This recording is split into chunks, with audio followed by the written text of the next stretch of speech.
Hello. Hi, how are you? Good, good.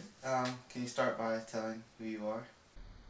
My name is Sydney Penix. I am Sydney Austin Penix's mom. I live in Fall River, North Carolina. Born and raised in New York, Mount Vernon, New York. Money earning, New York.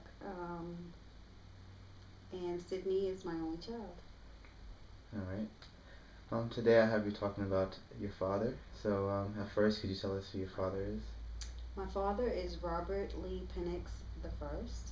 He was from Elon, North Carolina. Mm-hmm. Born and raised.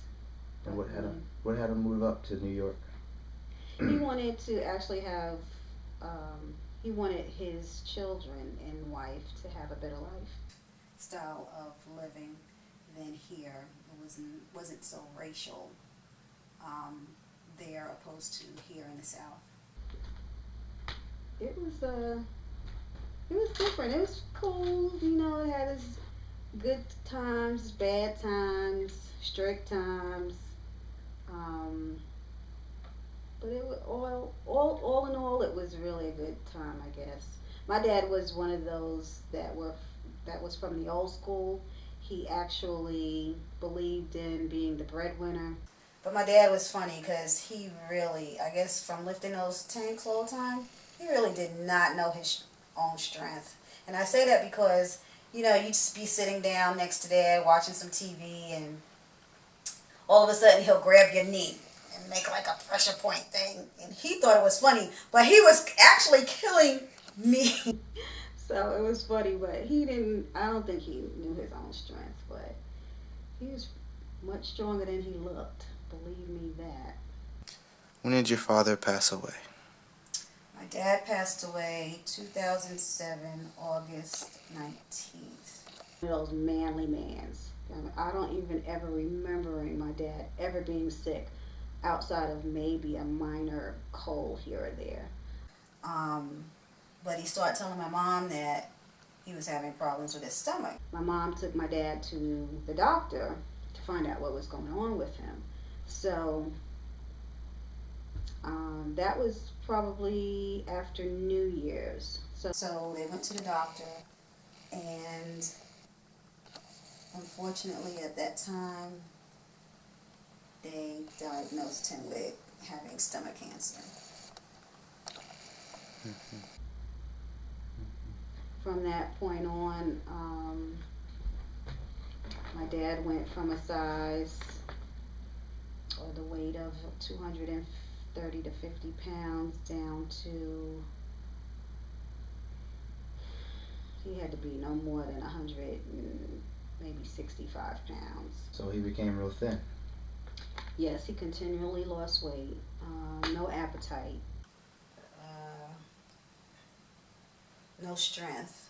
He did take chemo for a while, but because of the severity of his illness, um, the doctor basically said that there would be nothing that they could really do for him. The chemo, they thought was going to prolong it, and maybe it did, and maybe it didn't, but it really didn't help. And my dad didn't want to continue taking it after a while.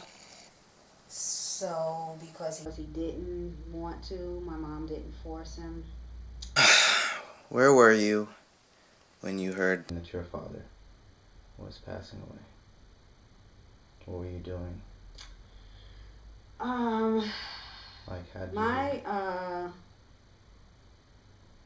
My soon-to-be ex-husband actually had come down here that weekend, and he surprised me at the job. We were all packed and almost ready to go, and all of a sudden we get this phone call. Who was the phone call from? Yeah, I think it was Sid. Sid called me and said that I needed to come home right away, and that it's kind of like a blur. I don't even know if he said that he was sick or he's dead. All I know is that I jumped in the car. The trip is at least 20 to 30 minutes depending on the traffic. All I know is that I made it to my mom's house in 15 minutes. I'm telling you, my car must have been like a jet.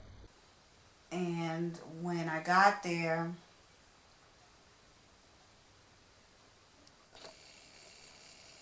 I was like, okay, where's Dad? Where's Dad? And all I saw was my dad laying on the floor. Just laying on the floor with no movement. I went and I touched my dad, and my dad was cold and With no movement.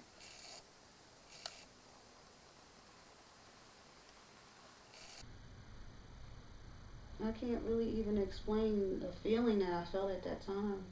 I just remember just kissing him. And kissing him and kissing him and telling him I love him. That I love him, I love him, I love him, I love him.